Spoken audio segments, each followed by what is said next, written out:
بسم اللہ الرحمن الرحیم۔ تمام دیکھنے اور سننے والوں کو السلام علیکم۔ حضرت ام ربیہ حضرت ابو عثمان الرائی رحمۃ اللہ علیہ کی والدہ تھیں۔ ان کی شادی ابو عبد الرحمن فروغ سے ہوئی۔ ام ربیہ ابھی شکم مادر میں تھے کہ ان کے والد کو خراسان کی مہم پر جانا پڑا۔ گھر سے چلتے وقت انہوں نے اپنی اہلیہ کو 30,000 اشرفیاں دیں اور کہا کہ یہی میری کل جمع پونجی ہے، انہیں احتیاط سے رکھنا۔ ہاں، اگر میری غیر حاضری میں تمہیں کوئی ضرورت پیش آئے تو تم اس رقم میں سے جتنی چاہو خرچ کر سکتی ہو، اور میرے جانے کے بعد اللہ تعالیٰ تمہیں لڑکا یا لڑکی دے تو اس کی پرورش عمدہ طریقے سے کرنا۔ یہ کہہ کر انہوں نے بیوی کو خدا حافظ کہا اور دمشق جا کر اسلامی لشکر میں شامل ہو گئے۔ اس زمانے میں اسلامی فتوحات کا سلسلہ مسلسل جاری تھا، یہاں تک کہ فروغ کو ان مہموں میں حصہ لیتے لیتے پورے 27 برس گزر گئے، لیکن جہاد میں مصروفیت نے انہیں گھر نہ لوٹنے دیا اور نہ ہی ان کا گھر سے کوئی رابطہ قائم ہو سکا۔ ادھر ان کے گھر سے نکلنے کے 4-5 ماہ بعد اللہ تعالیٰ نے ان کی بیوی کو فرزند عطا کیا، جس کا نام انہوں نے ربیہ رکھا، اور اپنے بچے کی پرورش نہایت عمدہ طریقے سے کی۔ جب ربیہ شعور کو پہنچے تو والدہ نے ان کی تعلیم و تربیت کا اعلیٰ انتظام کیا، یہاں تک کہ اپنے شوہر کی چھوڑی ہوئی تمام اشرفیاں ان کی تعلیم پر خرچ کر دی۔ ربیہ بھی بے حد ذہین اور محنتی تھے۔ انہوں نے بہت ہی چھوٹی عمر میں قرآن پاک حفظ کر لیا، اور پھر چند سال کے اندر اندر قرآن، حدیث، فقہ و ادب اور دوسرے تمام علوم پر عبور حاصل کر لیا۔ ان کے علمی کمالات کی سارے عرب میں دھوم مچ گئی، اور وہ 20-22 برس کی عمر میں اپنے وقت کے امام تسلیم کر لیے گئے۔ لوگ اب نوجوان ربیہ کو امام ربیہ الرائی کہتے تھے۔ حضرت امام ربیہ رحمۃ اللہ علیہ کا یہ معمول تھا کہ روزانہ مسجد نبوی میں بیٹھ کر لوگوں کو باقاعدگی سے درس دیتے تھے، اور طلبہ دور دور سے آ کر ان کے حلقہ درس میں شامل ہوتے تھے۔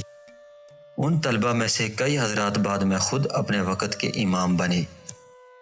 حضرت امام مالک، حضرت امام سفیان ثوری، حضرت امام اوزاعی رحمۃ اللہ علیہ اور کئی دوسرے مشاہیر وقت امام ربیہ ہی کے شاگرد تھے۔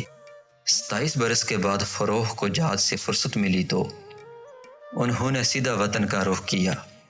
کئی دن کے سفر کے بعد وہ مدینے میں اس شان سے داخل ہوئے کہ گھوڑے پر سوار تھے، تلوار کمر سے بندھی ہوئی تھی اور ایک لمبا نیزہ ہاتھ میں تھا۔ انہوں نے اپنے گھر کے دروازے پر پہنچ کر نیزے کی انی سے دروازہ کھٹکھٹایا۔ امام ربیہ رحمۃ اللہ علیہ دروازہ کھول کر باہر نکلے۔ باپ بیٹا ایک دوسرے سے ناواقف تھے۔ فروغ بے تکلفی سے اندر جانے لگے تو امام ربیہ رحمۃ اللہ علیہ نے انہیں ٹوکا، اے شخص، تو میرے گھر میں بلا اجازت کیوں داخل ہو رہا ہے؟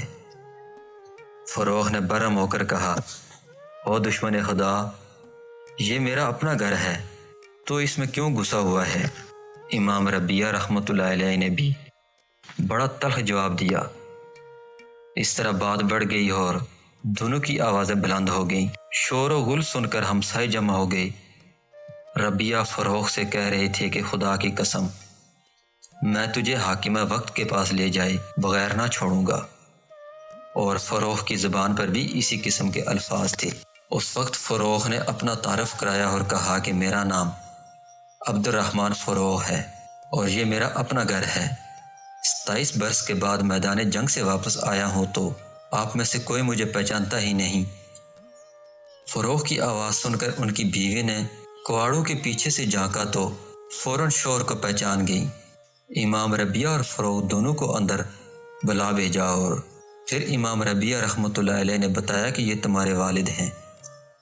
ساتھ ہی فروغ سے کہا کہ یہ نوجوان آپ کا فرزند ہے جو آپ کے جانے کے چند ماہ بعد پیدا ہوا تھا۔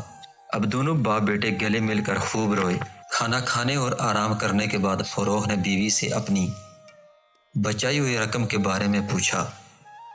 بیوی نے کہا، آپ اطمینان رکھیے، ساری رقم محفوظ ہے۔ اتنے میں نماز اور درس کا وقت ہو گیا۔ امام ربیہ اذان سنتے ہی مسجد نبوی میں تشریف لے گئے۔ تھوڑی دیر کے بعد بیوی نے شوہر سے کہا کہ آپ بھی مسجد نبوی میں جا کر نماز پڑھائیے۔ نماز کے بعد دیکھا کہ لوگوں کے درمیان ایک صاحب بڑی شان و وقار کے ساتھ بیٹھے ہوئے ہیں۔ تمام لوگ بڑے ادب اور احترام سے سر جھکائے ہوئے ہیں اور وہ صاحب ان کے سامنے درس دے رہے ہیں۔ یہ درس دینے والے صاحب امام ربیع الرائی رحمۃ اللہ علیہ تھے۔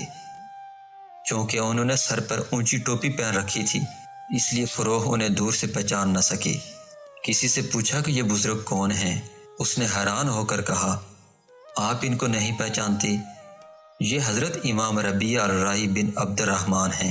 فروغ کو یہ سن کر اس قدر مسرت ہوئی کہ ان کی آنکھوں سے خوشی کے آنسو چھلک پڑے اور بے اختیار ان کے منہ سے نکلا، اللہ کا لاکھ لاکھ شکر ہے کہ اس نے میرے بیٹے کا درجہ اتنا بلند کیا۔ خوشی خوشی گھر آئے اور بیوی کو بتایا کہ آج میں نے اپنے بیٹے کی جو عزت اور شان دیکھی، اس سے پہلے کسی بڑے سے بڑے آدمی کی نہیں دیکھی تھی۔ بیوی نے کہا، آپ کو بیٹے کی یہ عظمت و شان پسند ہے یا 30,000 اشرفیاں؟ فروغ نے جواب دیا، خدا کی قسم 30,000 اشرفیاں اس مرتبے اور شان کے سامنے کچھ حقیقت نہیں رکھتی۔ بیوی نے کہا، تو پھر سن لیں کہ میں نے یہ تمام رقم اس کی تعلیم پر خرچ کر دی۔ فروغ نے بے ساختہ جواب دیا، خدا کی قسم ان اشرفیوں کا اس سے بہتر استعمال اور کوئی نہیں ہو سکتا تھا۔ تم نے بہت خوب کیا کہ ان اشرفیوں کو ٹھکانے لگا کر میرے بیٹے کو ایک ایسے خزانے کا مالک بنا دیا جس کو کبھی زوال نہیں۔ امام ربیع الرائی کا شمار ائمہ تابعین میں ہوتا ہے۔ علم و فضل کے اعتبار سے ان کا مقام اتنا بلند تھا کہ نہ صرف اس دور کے سر آمد روزگار علماء و فقہا، فرما روا اعیان وقت بھی ان کے سامنے سر عقیدت جھکاتے تھے، اور یہ مرتبہ ان کو اپنی در اندیش اور علم و دوست ماں کی بدولت حاصل ہوا تھا، جنہوں نے اپنے بچے کی اعلیٰ تعلیم و تربیت کے لیے مال و دولت کی کچھ پرواہ نہ کی۔ ناظرین گرامی، اس سے ثابت ہوتا ہے کہ بچوں کی تعلیم و تربیت کی پہلی منزل ماں ہی کی گود ہے، اور ماں ہی بچوں کی زندگی کی معمار ہے۔ اگر مائیں اپنے بچوں کی تعلیم و تربیت پر پوری توجہ نہ دیں تو کوئی وجہ نہیں کہ وہ بڑے ہو کر قوم اور وطن کے قابل فخر سپوت نہ بنیں۔